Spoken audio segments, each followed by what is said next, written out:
বারবার মেসিকে সরি বলতাম, ভয় পেতাম যেন তিনি রেগে না যায়, এমনটাই মন্তব্য করেছেন ব্রাজিলের কিংবদন্তি মিডফিল্ডার ক্যাসেমিরো। তিনি ভালো করেই জানতেন মেসিকে রাগালে বিপদ হবে, মেসি খেপে গেলে আরো ভয়ঙ্কর হবে তার পারফরমেন্স। তাই সবসময় ট্যাকেল করেই সাথে সাথে সরি বলে নিতেন ক্যাসেমিরো।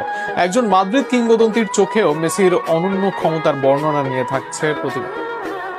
ফুটবল ইতিহাসের অন্যতম সেরা খেলোয়াড় লিওনেল মেসির বিপক্ষে খেলতে গিয়ে প্রতিপক্ষ ডিফেন্ডার বা মিডফিল্ডারদের কতটা সতর্ক থাকতে হতো তার নতুন এক উদাহরণ তুলে ধরলেন ব্রাজিলিয়ান মিডফিল্ডার ক্যাসিমেরো।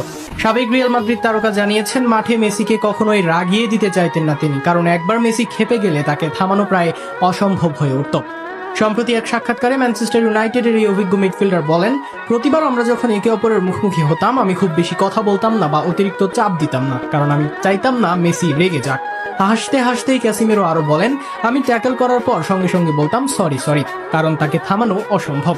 বার্সেলোনা হয়তো খারাপ খেলেছে, কিন্তু তারপরেও মেসি একটা গোল করবে আর দল 3 পয়েন্ট নিয়ে মাঠ ছাড়বে।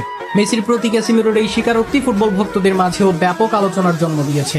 দীর্ঘদিন এল ক্লাসিকোর উত্তেজনাপূর্ণ লড়াইয়ে মুখোমুখি হয়েছেন এই দুই তারকা। 2015 থেকে 2022 পর্যন্ত রিয়াল মাদ্রিদের হয়ে খেলার সময় অসংখ্য বার বার্সেলোনার বিপক্ষে মাঠে নেমেছেন ক্যাসিমেরো, আর সেই সময়টাতেই খুব কাছ থেকে দেখেছেন মেসির জাদুকরী পারফরমেন্স।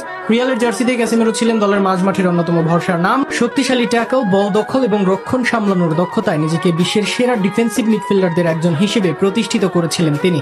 স্প্যানিশ জায়ান্টদের হয়ে 336 ম্যাচে 31 গোল ও 29 অ্যাসিস্টও করেছেন এই ব্রাজিলিয়ান।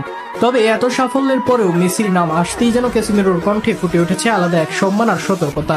কারণ ফুটবল বিশ্বের অনেকের মতো তিনিও জানতেন, মেসিকে যত কম রাগানো যায় প্রতিপক্ষের জন্য ততই মঙ্গল।